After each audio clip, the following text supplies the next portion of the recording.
The Adepta Sororitas are the walking epitome of devotion and faith for the human servants of the Imperium.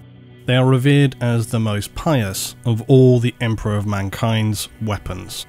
More commonly, they are known as the Sisters of Battle or the Sisterhood. They're well known for their near unbreakable faith in the divinity of the Emperor, but are equally feared and respected for their unyielding and uncompromising nature. They wage wars of faith on behalf of the Imperial Creed, the belief system that all of humanity is now bound to follow throughout the galaxy. They hunt and exterminate the heretics, unsanctioned psykers and mutants who threaten the sanctity of mankind and the Emperor's domain. Along with this, they seek to purify the galaxy by obliterating Xenos armies which pose a threat to their holy territories. For these reasons and more, there are obvious comparisons to make between the Sisters and the Inquisition, for both are uncompromisingly ruthless and entirely devoted to carrying out their actions in the name of the Emperor, even though very often these may be misguided. The Sororitas in battle will often be heard uttering unrelenting chants and hymnals that resonate across cities and even continents. Faith is both their shield and their weapon.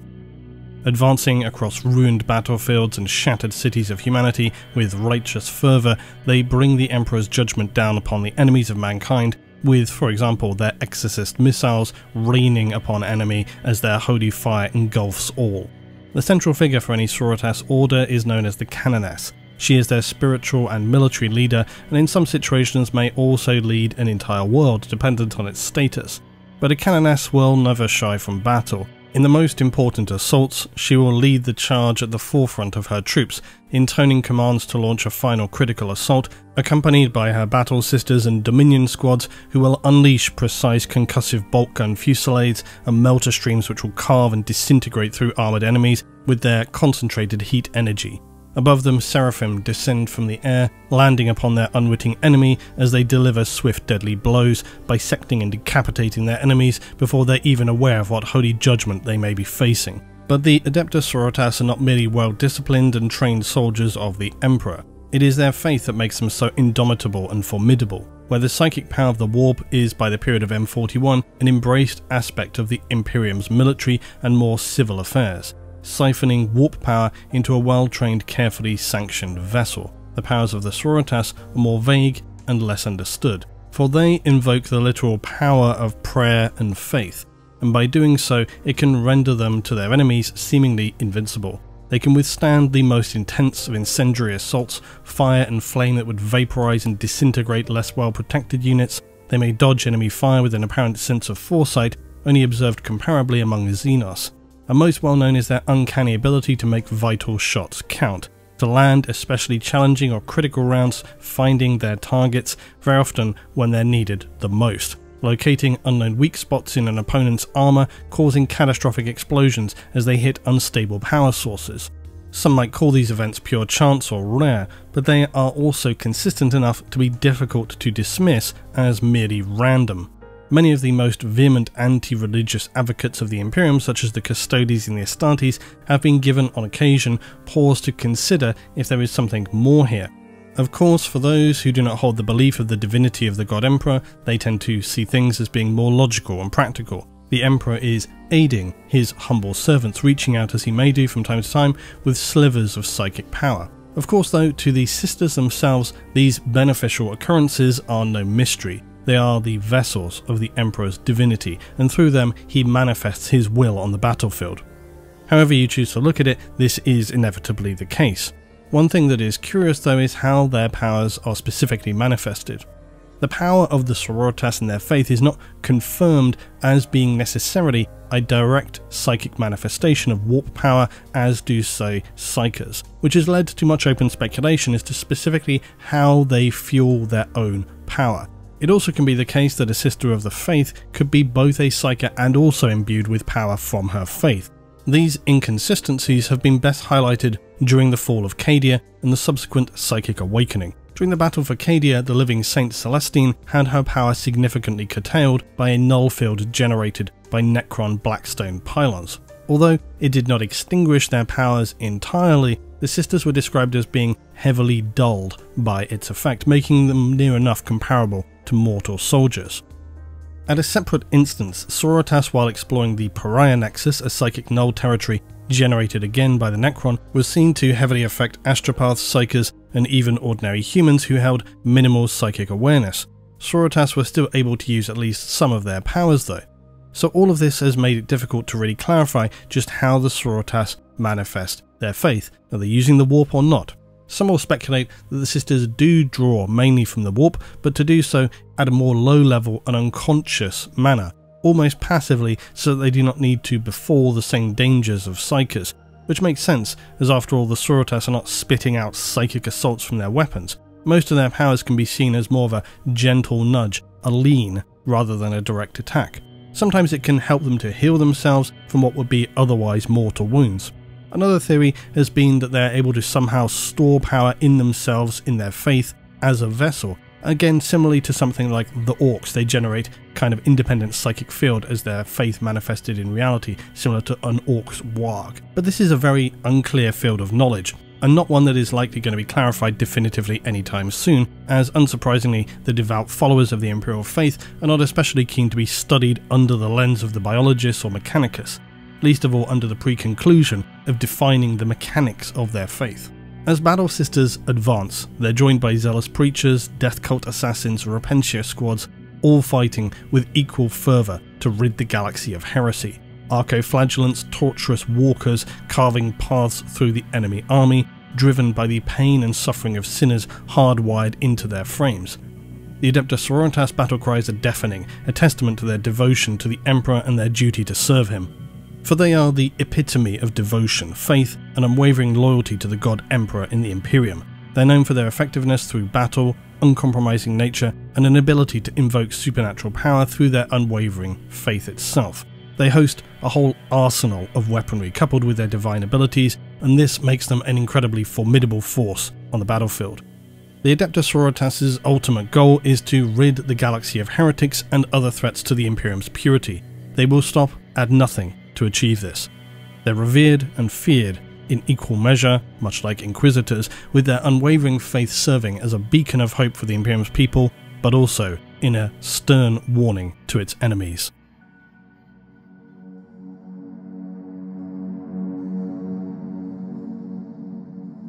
The Imperial Creed is the singular and near mandatory in M41 faith of the Imperium of Man. Enforced across the vast expanse of the hundreds of thousands of worlds under its dominion, absolute devotion is required upon many worlds, and the consequences for not demonstrating correct observance to the rituals and daily worship can carry severe penalties, as with most things in the Imperium. In spite of its broad application though across innumerable worlds, there is considerable variance to be found in both the ritual and interpretations of the Imperial Creed. However, one fundamental principle always remains sacrosanct: the Emperor of mankind is the supreme deity of all humanity. This is of course so obvious that the thought of any alternative view seems incomprehensible among the chattering masses of human souls bound within the plasteel walls of hive cities.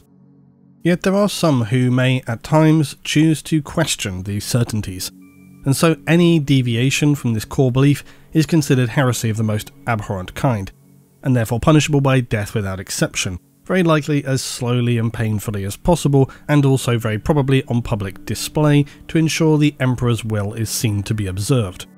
In the late period of the Horus Heresy, yet still before his interring upon the Golden Throne, the Emperor was already venerated by many as a divine being. His extraordinary leadership during the Great Crusade and his actions elevated him to the level of human legend, with some primitive societies even already hailing him as a god, because what other conclusion could they come to?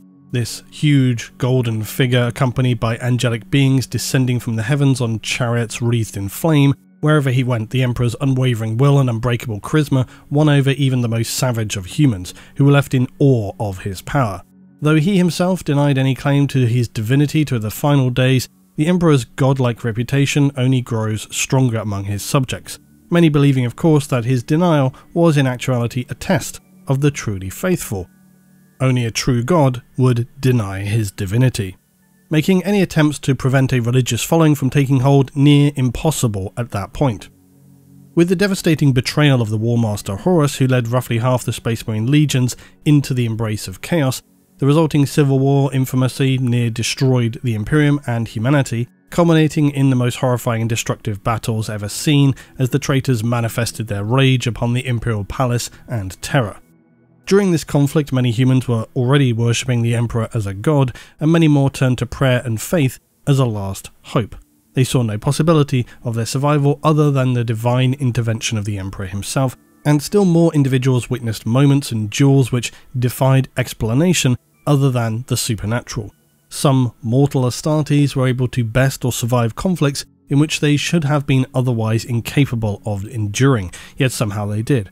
And for some who heard of such miracles, the conclusion was surely self-evident.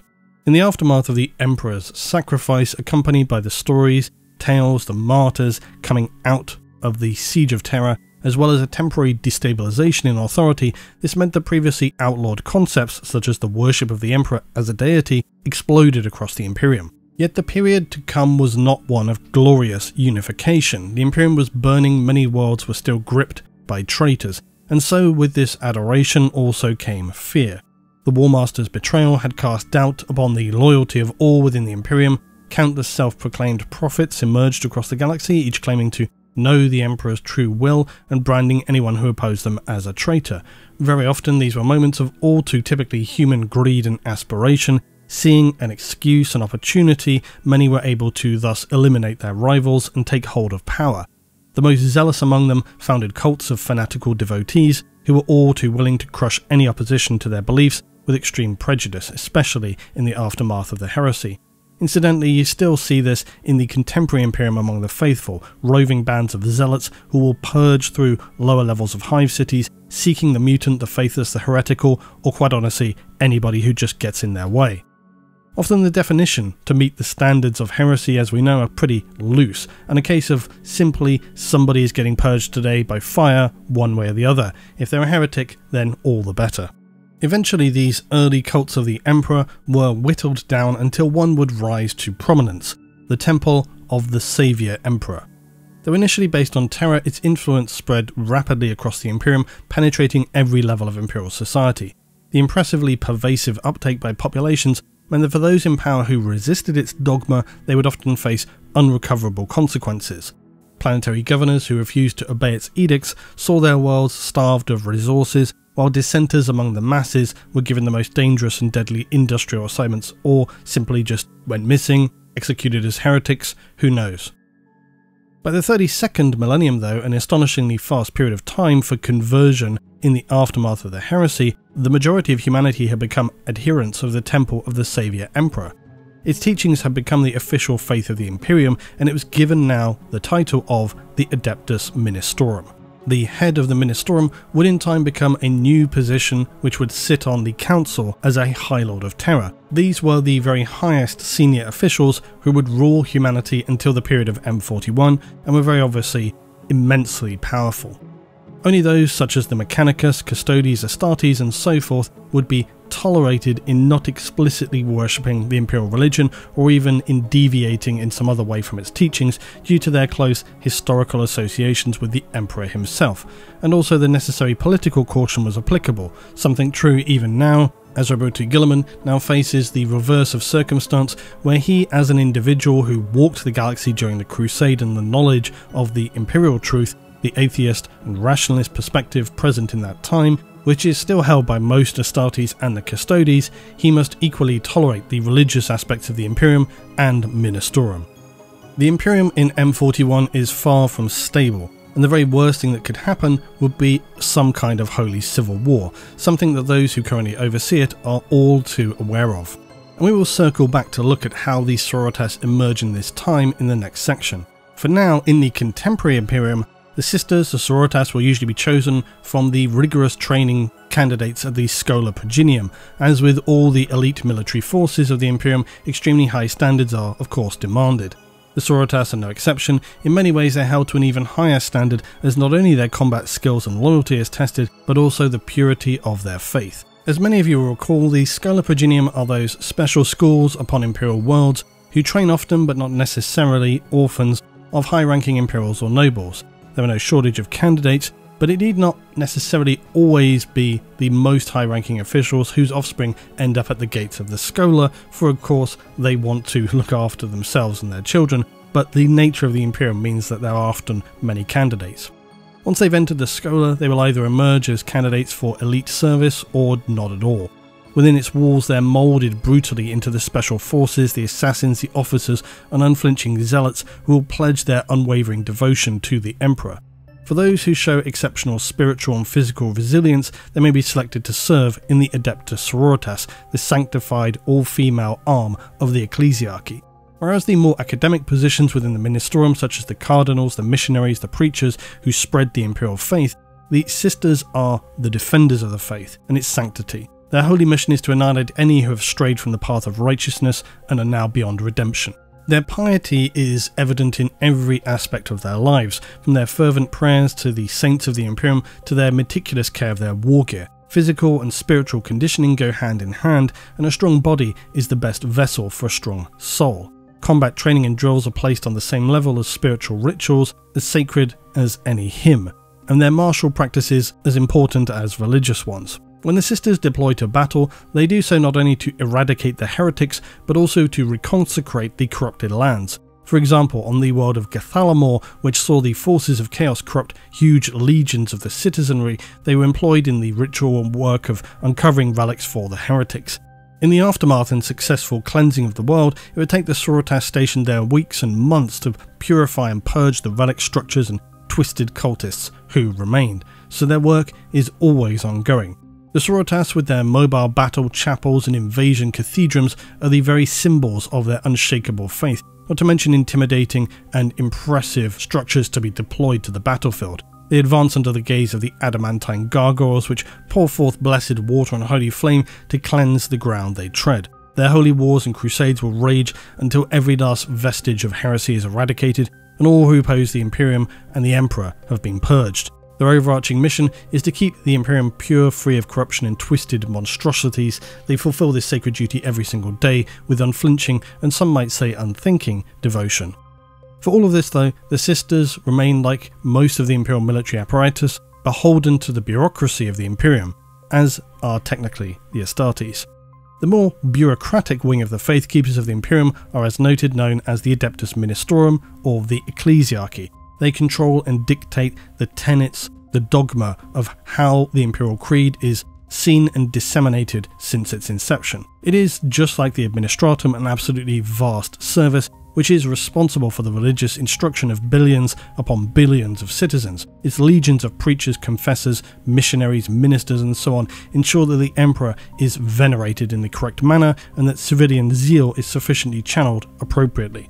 Heresy on different worlds may be judged more loosely or more harshly, but generally speaking, even something as minimal as failing to report lapsed faith to the Ministerium is considered tantamount to heresy. The Ecclesiarchy, the Ministerium, is absolutely pervasive throughout the Imperium. It deals with blasphemy ruthlessly and with finality. Confessions are procured, conspirators named, guilty parties executed, often publicly in the most horrific manner possible. This is for most worlds not something unusual, but in fact a daily occurrence. Administrating such a purge is a sacred duty and is conducted by many amongst the Ecclesiarchy without joy or malice, or at least this is what they would have you believe. Over thousands of years, the Adeptus Ministorum has guided the servants of the Emperor, rooting out innumerable aberrant and abhorrent faiths. They identify and purge the Imperium of demagogues and firebrands. The period of time in which this can occur, though, is certainly variable. In some instances, cardinals or other high authority members of the Ecclesiarchy have been known to take their own interpretations of, say, the Emperor's Tarot too far, and by the time anybody has realised what's going on, severe damage has been done. This is nothing unusual though, in fact it's fairly standard for the Imperium. In a galactic empire of over 1 million worlds, not every single person can be watched carefully all the time with sufficient scrutiny. And thus beneath the ecclesiarchical palace on Terra lie miles upon miles of twisting catacombs, inside of which are housed the records of the Ministorum. Priestly journals, great deeds of faith and purging scrolls of confession inked in the blood of those who had blasphemed. Not to mention the chronicles of Lord Van Dyer and other similar but less false prophets are kept under a constant close guard in the depths of this ancient library. Even further still lies the Vault of Origins, a hallowed chamber whose location and method of access are known only to the ecclesiarchs and their closest advisor. wherein the earliest records of the Temple of the Saviour Emperor are preserved. However, as with all across the galaxy since the opening of the Great Rift, the Ministorum has had to defend against a litany of problems. Heretic uprisings, faithless citizenry are a constant scourge, often as bad as Xenos incursions upon shrine worlds. When possible, the Ecclesiarchy will rely on local planetary militia, their regiments temporarily seconded to the Ministorum's control, to deal with such insurgencies and encroachments. However, where such hostilities pose a significant threat beyond the local garrison's ability to purge, the Ministorum deploys the Adeptus Sororitas to eradicate the enemies of the faith. And this is a point that I think is worth to underscore as we finish this chapter. For all the immense battles that we hear about throughout Imperial history, last stands made against the nightmare Xenos of the Tyranid and the Necron, legendary battles of the Heresy, Astartes' assaults into heretic traitor marine planets and so on, the Imperium itself actually spends the vast majority of its time fighting against itself. This is not something you regularly get the feel for in 40k, but the Imperial Guard and the Sisters of Battle spend large amounts of their time dealing with uprisings, rebel assaults, sectors of hive worlds that fall to cults and disturbed traitors. And so while facing down 20-foot tall towering monstrosities, it's true your average guardsman or sororitas might be a little bit outmatched. But when facing human cultists, who maybe have an autogun, a machete, just a board with a nail in it, they're considerably more terrifying. And that's not to belittle them in any way. If the Imperium did not deal with these threats, hive worlds would fall too often and with devastating consequences. In fact, on some worlds where cultist uprisings get out of control, things can spiral very quickly. Just look at the infamous Siege of Vrax or the disastrous apocalypse of the world of Krieg. And it's not to belittle the Sororitas either. They are more than capable of dealing with some of the most foul Xenos in the galaxy. They've been regularly known on occasion to save Astartes, save Custodes, but they are also absolutely a massive power force against the cultists, the human uprisings that we see all the time. So having this powerful force to step in is absolutely necessary, and when the Sisters of Battle administer the wrath of the Ecclesiarchy to the enemies of mankind, they're a terrifying, unbreakable force to be reckoned with. They will without mercy slaughter the psychers, heretics and mutants within our midst using the chainsword, the purging flamer, the blade. They will keep the Imperium purified, and any who attempt to disrupt this holy duty will be scoured from existence. But how and when did the Sororitas come to be? Well, this all begins with the Age of Apostasy.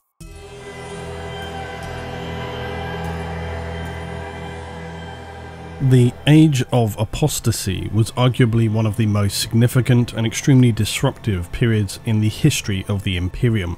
Occurring early in M36 and spanning many decades, the Age of Apostasy was essentially a massive bureaucratic power struggle which overflowed into actual warfare and saw not only the Ecclesiarchy but the entire Imperium brought to a state of severe disruption, not quite a full outbreak conflict such as the Heresy, but not far off. The central figure for this shameful period in the history of the Imperium is Goj Vandaya, a tyrant and charismatic figure who is said to have risen through the ranks of the Administratum, eventually to also become the Ecclesiarch and High Lord of the Ministorum. He achieved these positions, it's said, through bribery, coercion, blackmail and murder. These positions were immensely powerful as the High Lords were during this period effectively the word of the Emperor in all but name. The Ecclesiarchy has, since its expansion into the administrative affairs of the Imperium, continually caused friction within the Administratum itself, which generally views itself as the true central power of the Imperium above all others. So when the Ecclesiarchy steadily became more powerful, this was a problem from the perspective of the Administratum. And things became so bad through M34 and M35 that eventually when the Administratum gained more power, when it was in favour effectively, the Ecclesiarchy decided that they may be better off not being based on terror at all, and would instead resituate themselves to the earlier mentioned Ophelia 7 in Segmentum Tempestus. The ecclesiarchical palaces on Ophelia 7 covered 90,000 square miles of surface and reached some 4,000 miles into the sky. They were described as only being rivaled by the palaces on Terra itself. Now finding themselves separated from the Administratum, the power of the Ecclesiarchy grew once again, and they raised huge tithes across Imperial worlds to pay for the massive works being commissioned by cardinals across the galaxy. They also began to strengthen and build up their own military forces. Since M32, the ecclesiarchy had the all-male Frateris Templar, who had operated effectively as the private army of the ecclesiarchy. They also began forming their own naval fleets. Cumulatively, these forces would often rival that of the Imperial Guard. And this continued for some time. The ecclesiarchy had now effectively consolidated its power also upon Ophelia 7, and its separation from Terra and its actions since were beginning to become deeply concerning for many. Some 300 years later though, under the new ecclesiarch of Gregor XI, the ecclesiarchy were moved back to Terra now at great expense. This new leader of the imperial cult believed that this was where they needed to be, being close to the emperor as much as possible. But all of this constant change came at a massive expense, and there were many who objected at the vast tithes still being recovered by the ecclesiarchy when there were more critical things that needed attending to, not just building churches and statues. The response was one of violence. The Frateris Templar were used to crush any dissent, and even the Assassinorum said to be used to eliminate voices of power who were questioning the ecclesiarchy publicly. The palaces, temples, halls of residence of the Ministorum grew ever larger and ever more lustrous. But in the early period of M36, the stability of the Imperium ran aground. Warp storms restricted considerable travel between worlds, and this placed strain upon the relationship and resources being harvested by the Administratum and the ecclesiarchy once again. Worlds collapsed, being cut off from support as they had done in the darkest times of the past, and many imperial worlds were opened to the predation of Xenos and heretics alike. On many worlds, the iron rule of the ecclesiarchy was also now out of control. Not being monitored, they descended into extreme purges of heretics, burnings, executions, and just wild ritualized frivolity. This is where the figure known as Goj Vandaya enters the fray. Vandaya had risen to become the 361st High Lord of the Administratum, and at this time had a reputation as a staunch resistor to the dominance of the ecclesiarchy. Many speculated that he'd used assassins to gain his position, but any who spoke out about this against him mysteriously disappeared or were found dead. So soon none dared oppose him. Just before his elevation to the position as a High Lord of Terra, Vandaya orchestrated the appointment of a weak-minded individual named Paulus III as the head of the ecclesiarchy, ensuring no resistance to his subsequent ascent. This was a figure that he knew he could easily control. And Pauli's reign was marred by rumours of depravity that circulated among the ruling elite of the Imperium. But again, where did those rumours specifically come from? Anybody can guess at that. But consequently, confidence in this new ecclesiarch was dwindling, and Vandaya seized this opportunity. Leading a loyal band of followers, he stormed the ecclesiarchal palace, eliminating any who stood in their way, and it is said that Vandaya discovered the ecclesiarch engaged in unspeakable debauchery, and that if exposed, would have brought eternal shame to the Imperium and the ecclesiarchy. Without trial, Pauli III was slain. It should be noted that this was merely the account of the victors, of course, and when it comes to someone like Vandaya, who can really say what happened? It's just as likely that he walked in, killed a completely innocent ecclesiarch out of hand, and came up with a reasonable story to cover this. Then again, he may well have walked in and found him in a state of affairs that would make even Slaanesh blush. Vandaya declared himself the new ecclesiarch and master of the Administratum, asserting control over both institutions. He was effectively now the Dr. Zaius of the Imperium. In the following days, Vandaya further consolidated his power through brutal purges of the Holy Synod. Some cardinals fled while others valiantly objected, only to then meet their demise. Vandaya replaced them with submissive figures or cunning allies who would share his agenda. With his authority firmly established, High Lord Vandaya unleashed his unhinged ambitions. He claimed to speak with the authority of the Emperor himself, communing with the God Emperor during trance-like states where he would behave erratically. Emerging from these trances, Vandaya would enter fits of rage, demanding that his every word be meticulously transcribed by an army of scribes and clerks who followed him around constantly. He was particularly keen on inventing ingenious torture methods and having these sent out to be trialled. Never one for reading or scripture though himself, many of his orders defied logic or reason, which would often result in violent actions being taken against different segments of the Imperium's population, or just offensively wasting resources and funds. Vandaya was undoubtedly a compulsive liar, and also quite obviously unstable, if not insane. He was obsessed with himself and often made bizarre orders that led to the deaths, in fact, of millions. He relied on the sycophants who were themselves desperate for power, wealth and stroking their egos who surrounded him in order to be successful, and Vandire secured the will of many through his charisma and his confidence. But he was truly an abhorrent, disgusting individual who was only ever concerned with himself. The only real question was who and when was somebody going to stop him.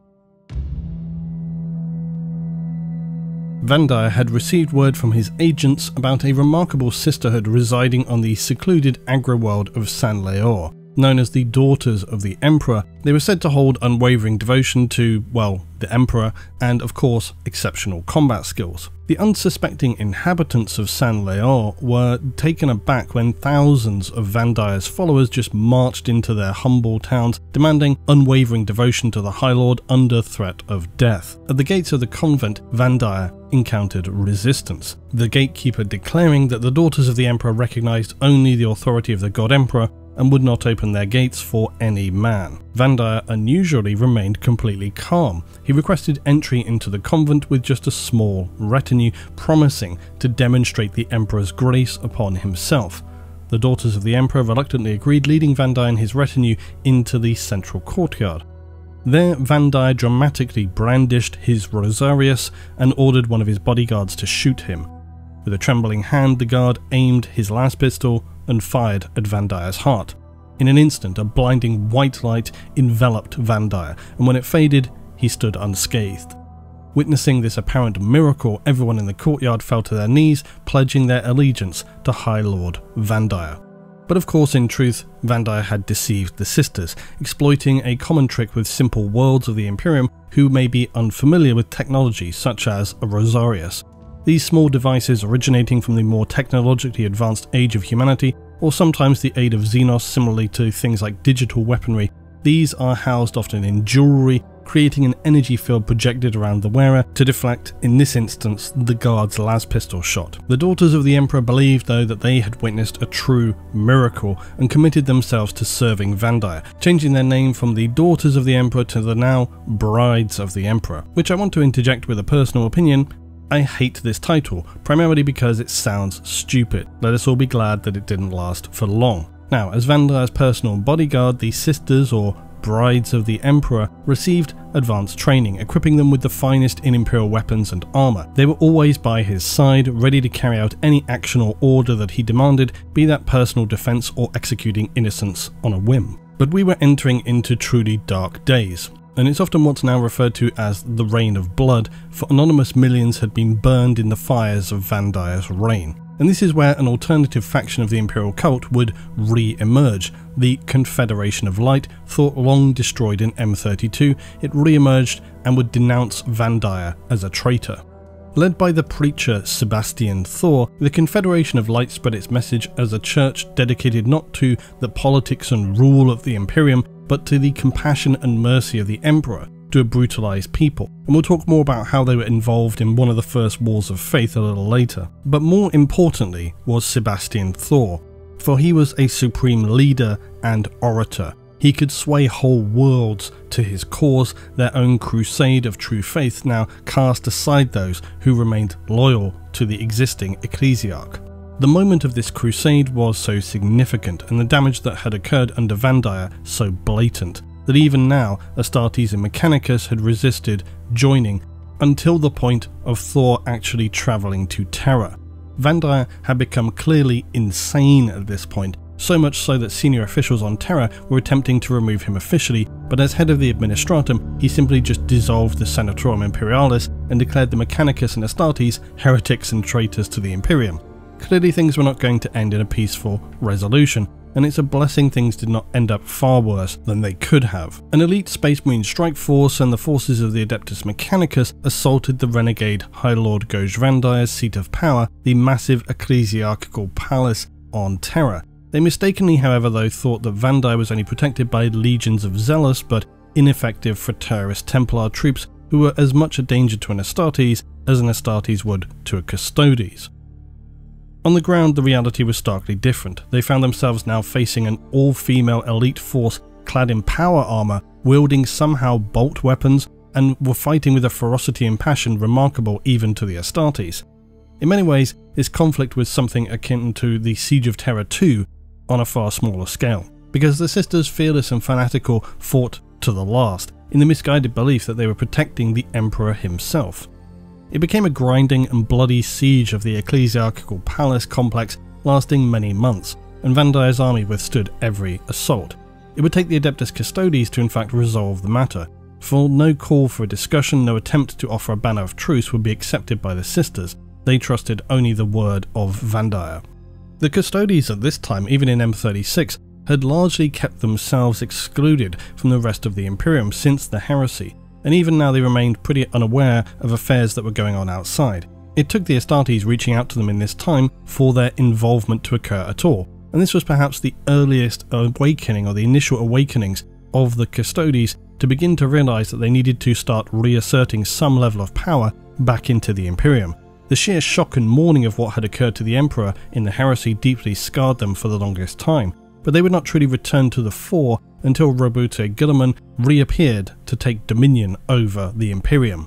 The Custodes, of course, more than any others, possessed incomparable knowledge of the Imperial Palace, and so to help resolve this stalemate, a small contingent of custodians navigated through a hidden labyrinth of passages beneath the palace to emerge near to Vandire's audience chamber. Immediately, they were confronted by sisters of the Ecclesiarch bodyguard. Clearly, they could see that these were no ordinary Astartes though, and as the leader of the custodians laid down his weapons, he attempted to convince Vandire's faithful that the High Lord they served was an enemy of mankind, of the Imperium and of the Emperor. But even now, in the face of the true Emperor's servants, they could not be swayed, so strong was their faith and their belief. To prevent further loss of life, the Custodes saw the only option may be to lead these warriors to a place few, if any, had seen since the days of the Crusades. They followed the massive golden figures through the passages to arrive at the most sacred place in all the galaxy, the chambers of the Golden Throne, where the Emperor sat in peace and stillness. What they saw within they were sworn to secrecy on pain of death, but the experience of the Six Sisters here in these chambers, the halls of the Emperor, has never been revealed. But we can imagine the blessings and the prayers they may have uttered, their spirits collapsing with love and glory at the Master of Mankind, and who can say, perhaps the Emperor reached out to them, touching their spirit in some way, because finally when they emerged, their hearts were burning white hot with rage. They returned to their leader and laid out the High Lord's foul, unending treachery and corruption for all to know. Immediately renouncing their duties as Vandire's bodyguard, they sought out Vandire, who upon seeing them unleashed a bloodthirsty tirade, ordering them to march out and slaughter the invaders. The sisters' leader Alicia looked upon him without emotion in her eyes, and using the words that would one day be engraved forever upon the sarcophagus that holds her body, she simply stated, "You have committed the ultimate heresy. Not only have you turned your back on the Emperor and stepped from his light, you have profaned his name and almost destroyed everything he has striven to build. You have perverted and twisted the path he has laid for mankind to tread. As your own decrees have stated, there can be no mercy for such a crime, no pity for such a criminal. I renounce your lordship. You walk in the darkness and cannot be allowed to live. Your sentence has been long overdue, and now it is time for you to die."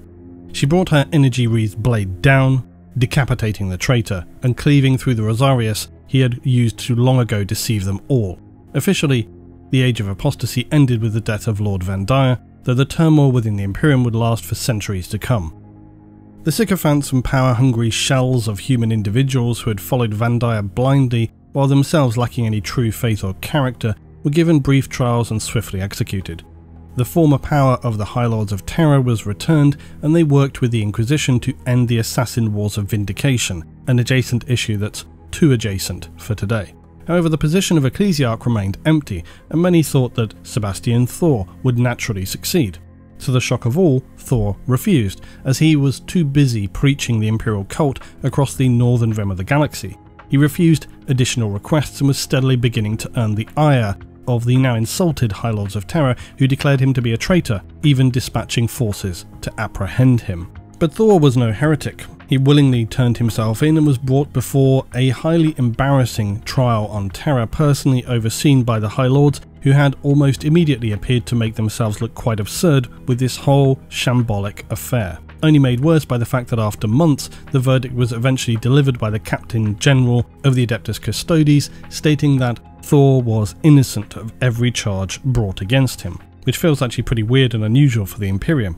Again, the High Lords offered Thor the position of Ecclesiarch, and again he refused, citing his desire to spread the word of the Emperor rather than simply sitting on the Ecclesiarch's throne on Terra.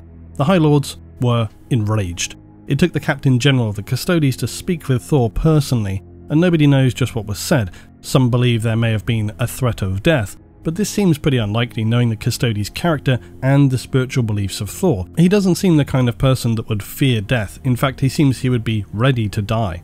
So whatever utterances passed between them, the resolution still came that Thor would now agree to take the position of Ecclesiarch, but with specific conditions. Firstly, that he could travel freely across the galaxy having the backing of the High Lords, and also to make whatever changes to the Holy Synod that he saw fit. And they agreed, and Thor became the 292nd Ecclesiarch. For the next century, Thor worked tirelessly in reforming the Imperium, once again establishing the Ministorum on Ophelia 7 and disbanding now the Frateris Templar. He would attach and found instead the Adepta Sororitas, the Sisters of Battle, in its place. Thor returned to Terra at the age of 112, where he died 6 months later.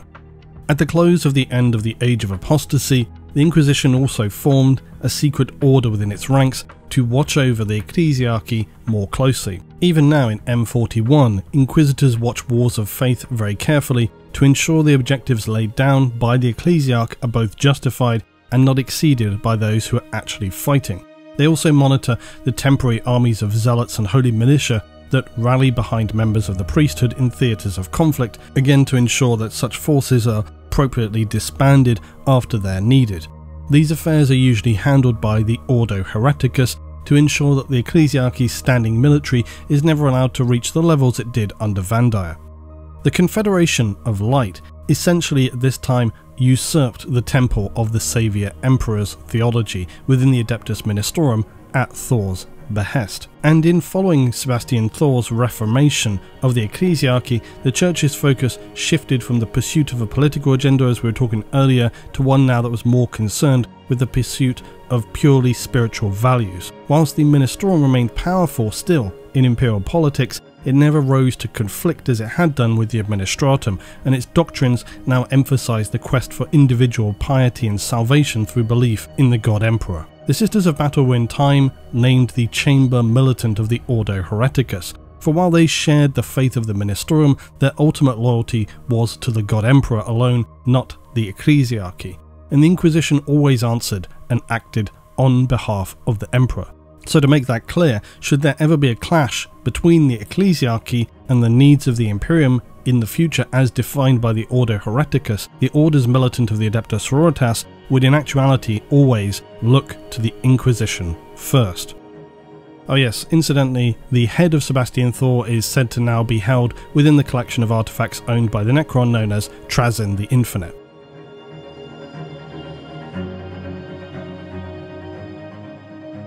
Amid the rich and complex tapestry that is the Imperium of Mankind, the Adepta Sororitas weaves its resolute threads. Its influence can be found throughout every corner of the vast empire. A formidable blend of martial might and unwavering devotion, they stand as the sentinels of faith, unyielding in their mission to eradicate those who defy the Ecclesiarchy's will or profane the sanctity of the Emperor's domain. The Adepta Sororitas sprawl across the entire galaxy. A vast network of their orders are scattered like stars, ready to confront any threat that challenge the tenets of faith. And while the Ecclesiarchy ostensibly command their actions, it is the venerable Abbess Sanctorum who wields the true authority over the sisterhood, marshalling their powers with righteous conviction. Within the Adepta Sororitas, a division emerges, cleaving them into the twin bastions known as the Great Convents.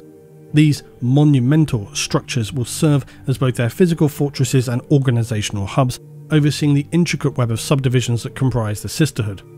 The Covenant Sanctorum, nestled upon the ancient world of Ophelia 7, rises defiantly with its towering bell spires and sentinel statues, its subterranean depths harbouring dungeons where the anguished cries of heretics echo through endless chambers and cells.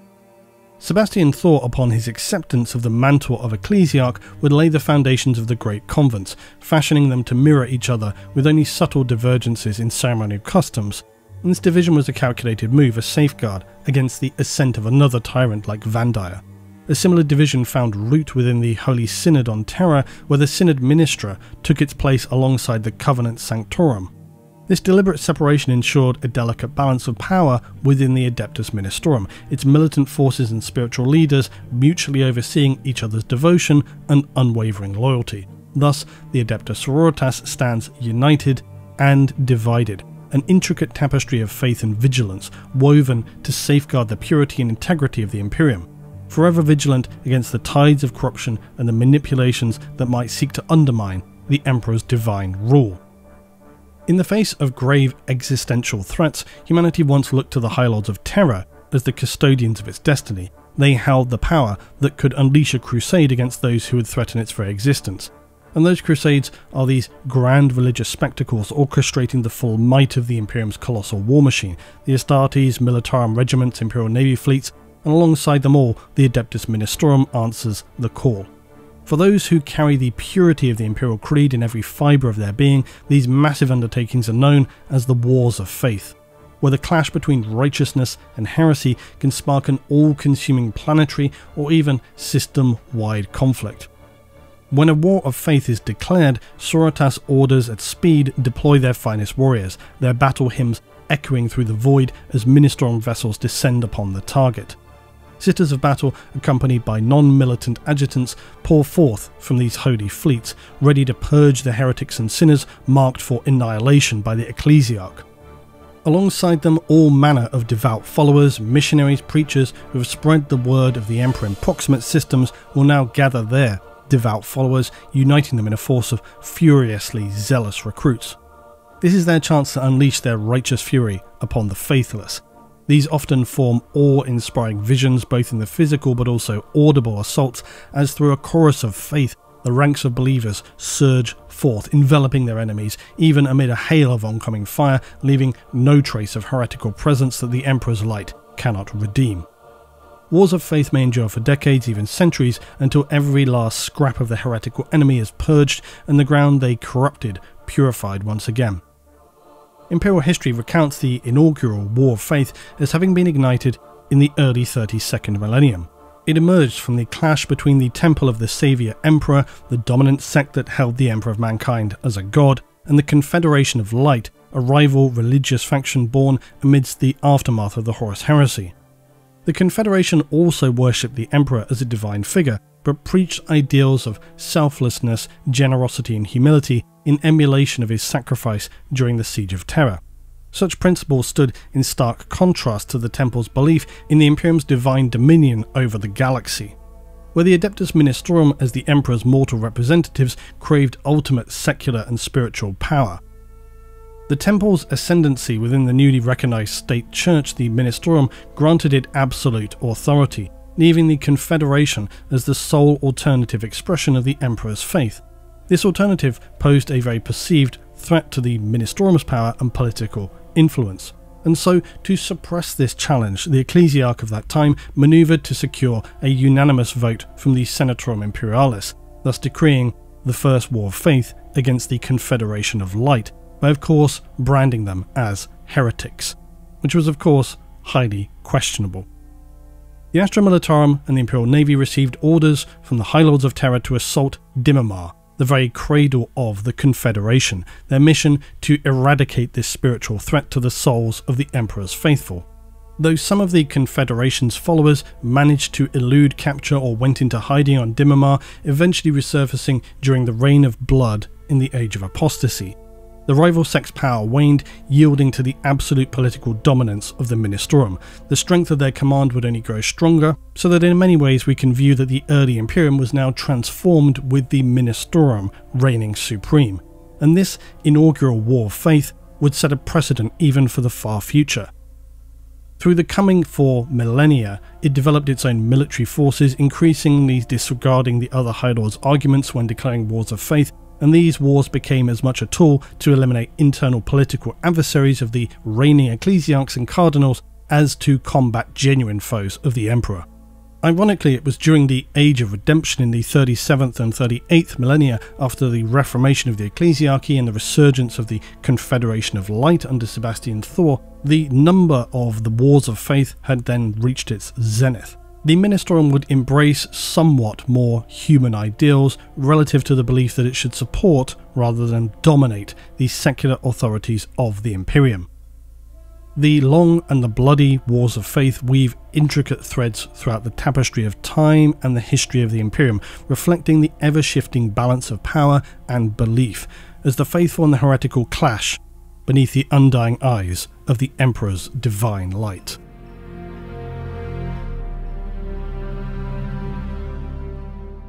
The Sisters of the Orders Militant ardently follow the combat doctrines established by the Daughters of the Emperor, their ancient predecessors. Their battle philosophy relies primarily upon pressing the attack relentlessly, until the enemy is within earshot of their dying screams of repentance, their hymnals, their bolters and fire. They wear war gear of exquisite craftsmanship, offering a seamless fusion of offense and defense without compromising their agility on the field of battle. Remembering of course that the Sisters do not wear the same power armour as Astartes.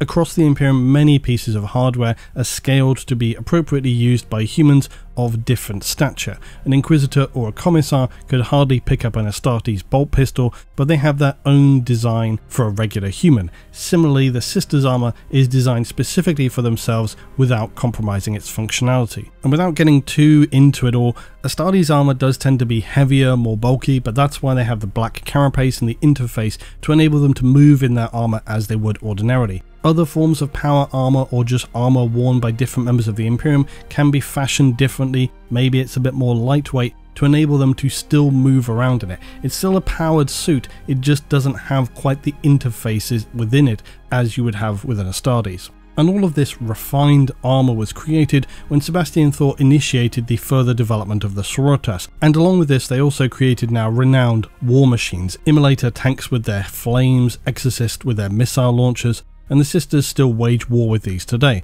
They also use more readily seen transports such as rhinos. And the Sororitas through the days since their inception have many named leaders who are legendary among the Imperium, alongside which they bring to battle specialist fighting divisions. The Celestines, for example, are revered warriors of the Adeptus Sororitas, known for their unwavering resolve and refusal to yield to any.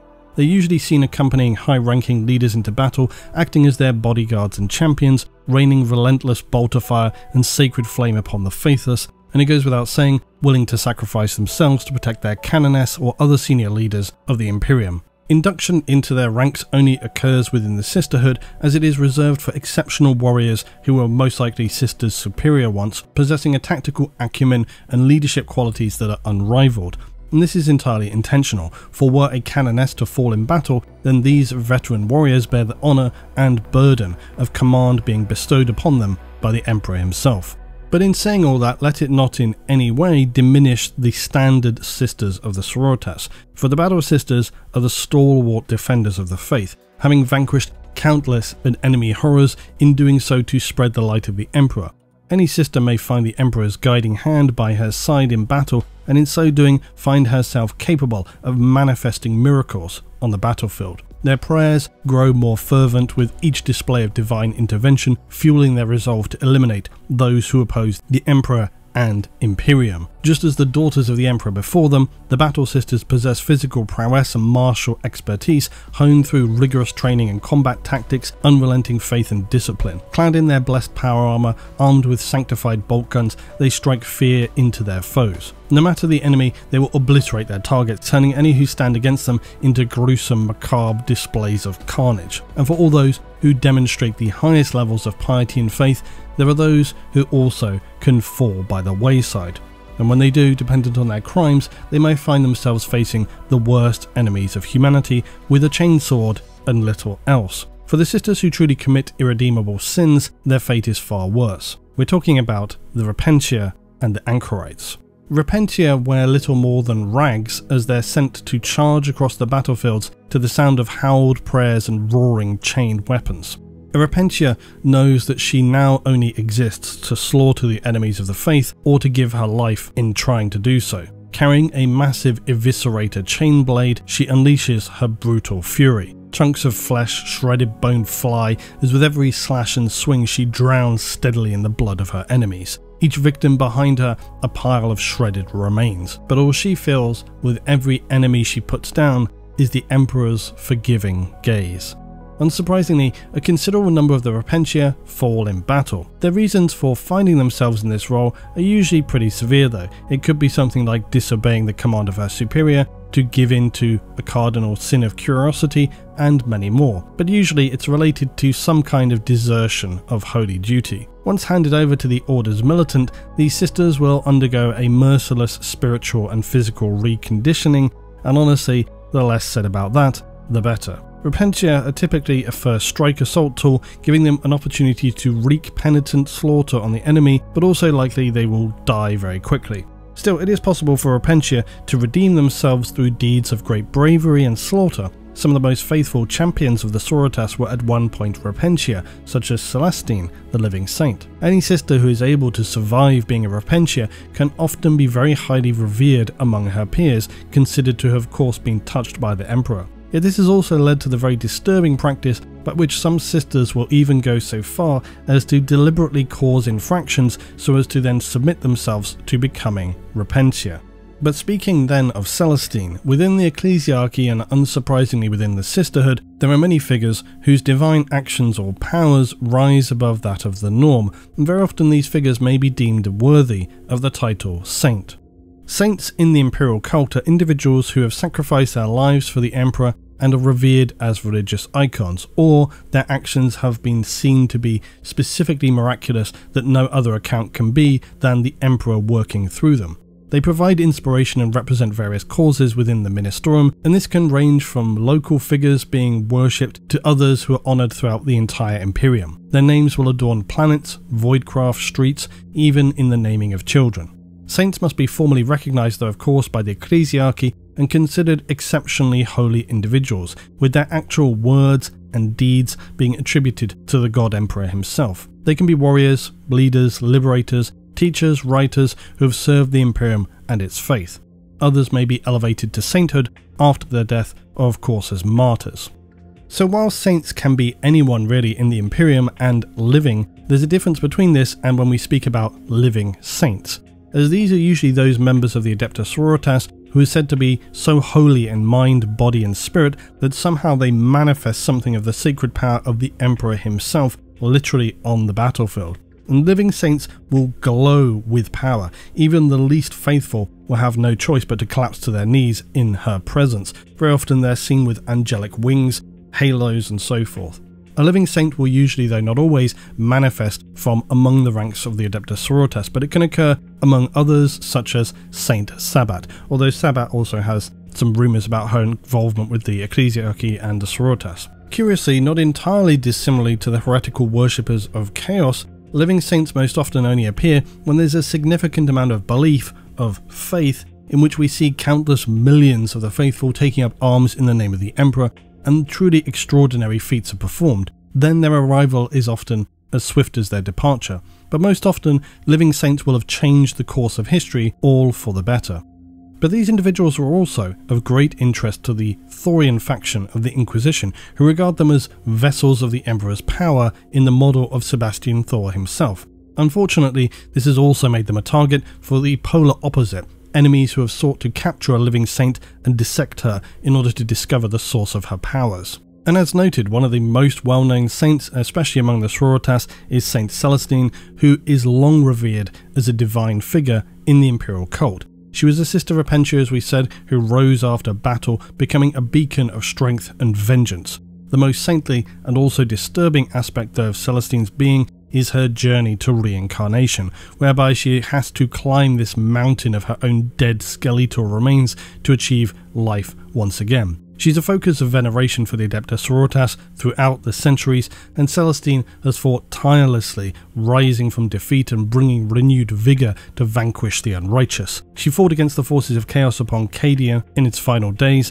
and was there to witness the revival of Rabute Guilliman. But to give another example, one of the earliest known saints was of course Euphrate Kira, not a Sororitas, but a perpetual and a remembrancer during the Great Crusade. She escaped death at the hands of the traitors, and finding herself upon Terra, Kira became an avid proponent of the Lectitio Divinitatis. This was the forerunner to the imperial cult that held the Emperor of Mankind to be the god of mankind. Her faith in the Emperor would prove to be so absolute that it would provide psychic protection against the powers of demons summoned from the warp in this time, and Keela would go on to become one of the earliest saints later formally recognised by the Imperial Creed. But then finally we return once again to the grounded world of the militant forces of the Sisters. For while the divine saints are the highest point of faith and worship, there are those who fall so far they are only suitable for a life of suffering in their final days of service. The Anchorites.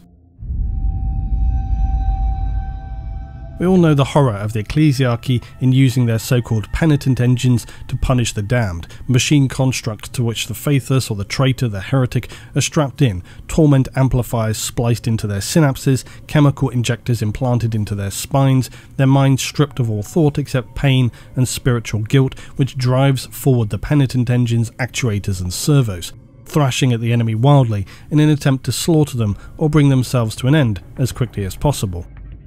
For those among the Sisters who commit such a heresy or who fled from battle as a repentia, they can expect to be placed in similar constructs known as mortifiers. But for those repentia who not only fled but betrayed their sisters in battle, an even worse fate awaits. For they are further entombed behind a sarcophagus of thick adamantine casing, and this protects them from incoming fire and desperately swung blades, denying them the release of death. These pitiful souls are the Anchorites. The Sisters behind these lifeless masks are forced to face their long-suffering torment in absolute isolation, enduring years or even decades of agony alone, screaming to themselves, unheard by all. Many will have lost all sense of their rational mind before finally meeting their end.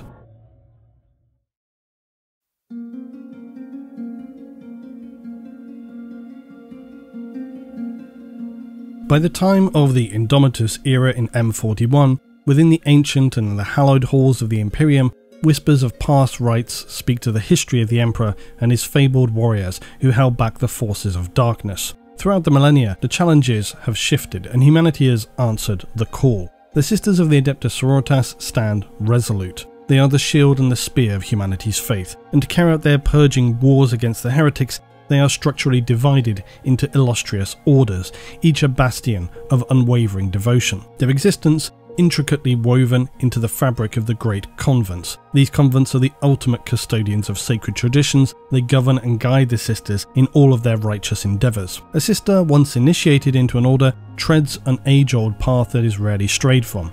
At the day of her armouring, she becomes bound to her order until her soul is finally embraced by the warm, eternal blanket of the Emperor's grace. In rare instances, a sister may move from one order to another. For other sisters, where grievous injuries strike them down and permanently impair their bodies, if they're unable to be repaired or augmented, then these valiant warriors may relinquish their combat roles, embracing instead the ministrations of service or the solemn duties of ceremony. Flexibility melds with duty for the sisters, and they will adapt, embodying the multifaceted essence of their calling. For there are as equally important non-combat roles for the sisters as much as those who deploy to battle. Their fortress sanctuaries are the heart and haven for every order, and within these sacred bastions, the Sisters of Battle spend their lives devoted to worship and the forging of unyielding spirit. Orders often have more than one sanctuary which are dispersed across the territory which they oversee. But worship, of course, is not their only concern. For the Order's militant, the Sisters embody the very epitome of martial perfection, committing themselves entirely to achieving purity of spirit through the mastery of combat. They follow the stringent, grueling training regimes blended with the doctrines established by the Daughters of the Emperor, their long-revered precursors. And whilst the Sororitas do not possess the sheer weight of numbers as that of the Militarum, they, like the Astartes, bring to the theatres of galactic war an elite martial prowess that is nearly unmatched among the defenders of humanity. In M41, many place the Sisters of Battle as equals among the legendary Space Marines, the Astartes. But such comparisons are of course debatable, for whilst the Sororitas wield some specific abilities not held by the Astartes through the powers of their faith, they also lack the transhuman adaptations of the Astartes. But nonetheless, many are the Astartes who would not be alive were it not for the stalwart dedication of the Sisters in mastering their skills, and many who were formerly certain about their opinions regarding the divinity of the Emperor would spend time and shed blood alongside the orders of the Sororitas and discover that in fact they had suddenly doubts. Within the indomitable fabric of the Imperium, where countless worlds and their diverse cultures collide, the sisters of each order stand united by a common faith and shared teachings. They relinquish the benefits of their origins in order to serve the Emperor with unwavering loyalty. Each sister, their veins coursing with righteous zeal, seeks to purge the galaxy of heretical tyrants and immolate the abominable Xenos monstrosities that dare to threaten the sanctity of humanity. Yet, the Daughters of the Emperor were more than a community of warriors and devoted themselves to a wide range of disciplines by which they could serve the God Emperor. Many of these disciplines survived the Age of Apostasy and have been further developed by the Adepta Sororitas through specialized categories of non-militant orders. One example are the well-known skills of the Orders Hospitaller. With exception to those who hail from the Astartes chapters, their augments proving far above the capabilities of a sister, or indeed many among the biologists, they provide expert medical support to all branches of the Imperial military. And these sisters demonstrate their faith through healing and bringing comfort and relief to those in the most harrowing of battle zones. They aid soldiers in the harshest conditions or planets beset by plagues sent from the horrors of the warp. They perform complex surgeries and provide compassionate care, often being revered as holy figures by those they treat. And Sisters Hospitaller accompany various military forces, including the Astra Militarum and Inquisitorial armies. They work alongside the Order's militant. They also conduct research into new enemy or weaponized plagues, even psychic assaults, and use their findings to collaborate with other orders so as to better combat mutation and shield humanity. They also study the physiology of enemies and assist ecclesiarchy confessors in extracting confessions from heretics with expert medical care. Expert medical care being in fairly large quotation marks there, by the way. There are many types of orders that provide ancillary services within the Adepta Sororitas, as well as the ecclesiarchy and wider Imperium.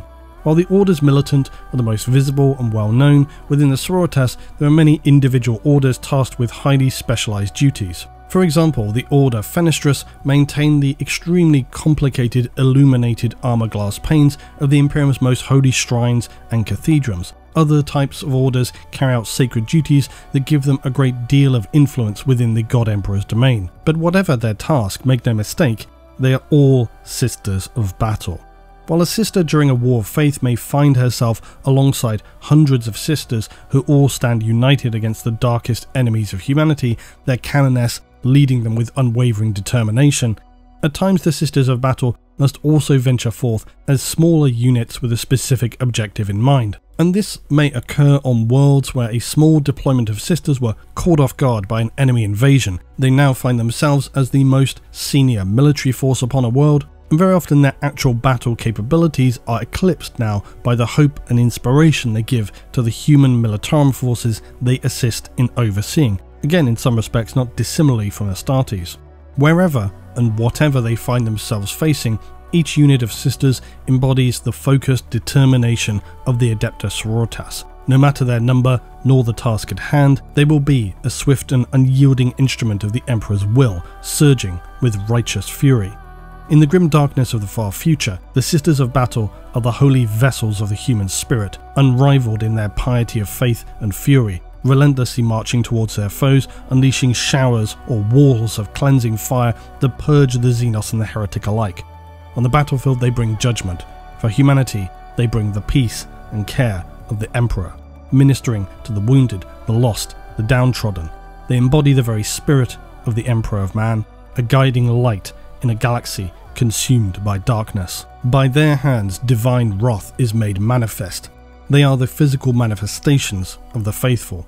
A sister walking through an embattled hive world is a shining bastion, a beacon of hope amidst the encroaching shadows, a torch in the darkness, a sign that the Emperor is here and that he has not abandoned the souls of this world. In the dark days of the Indomitus Crusade, while the Sisters' indomitable spirit burns, the Imperium will stand, resolute, unwavering, unbreakable.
if you're able to kill me, heretic, my soul shall then become like fire.